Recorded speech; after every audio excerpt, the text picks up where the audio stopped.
Good morning, ladies and gentlemen. Let me introduce myself. My name is Stefanus Julian Ardi from Rembang. I am a student Unika Sugio Pranoto.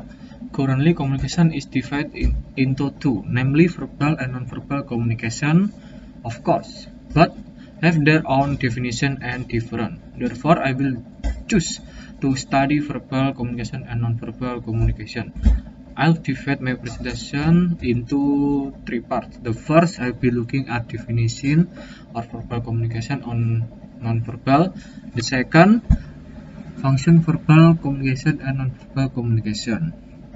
And the last, the third, similarity and different verbal communication and non-verbal communication. My presentation will probably take about maybe 3 or 4 minutes. And there will be time for a question after my presentation. I can email the PowerPoint presentation to anybody who wants it. Okay, according to Mr. Didi Mulyana, communication is a process by which a person or group, organization, and society create and use information to connect with the environment and other people. Well, I'll told you about definition communication by Mr. Didi Mulyana.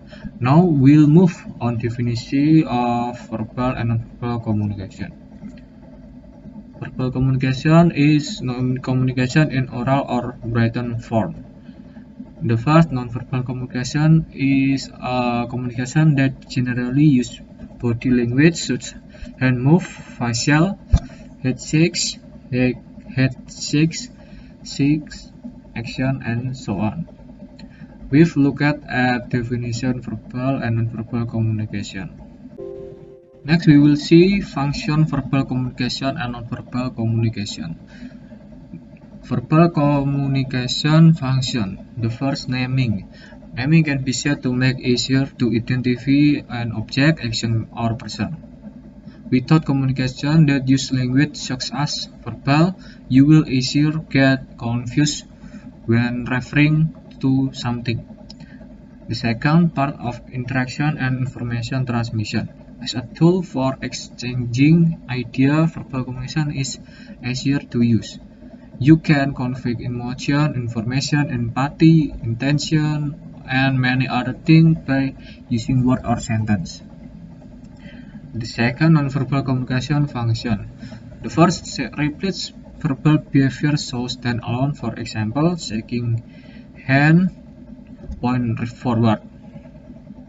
The second, regulate verbal behavior, for example, looking at watch before class end.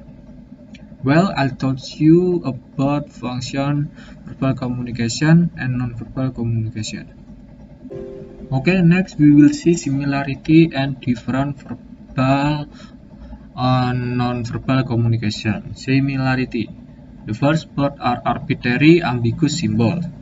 The second, equality, determined by the cultural community context. Different. The first, non-verbal communication is considered more heinous than verbal communication. The second, verbal communication is easier to mark at the beginning and the end of an event than non-verbal communication. Well, I told you about similarity and different verbal communication and non-verbal communication. In my opinion, communication will be never separated from daily activity. Whether we use verbal or non-verbal communication, all of which are very important for humans to convey information.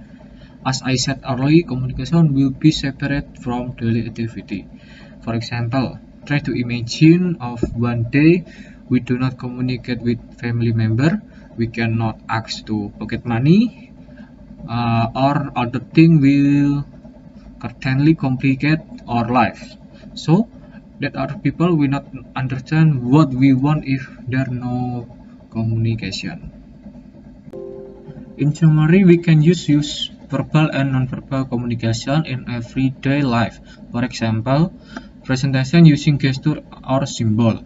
I suggest you when you do a presentation or become a public speaking that you combine verbal and non-verbal communication, where verbal communication into speak and non-verbal communication to body language, so that the listener or audience are interested in listening to what we discuss. Well, I think that's all of today. Any question? Oh no. Okay. Thanks for your attention. If I mistake, I'm sorry. See you.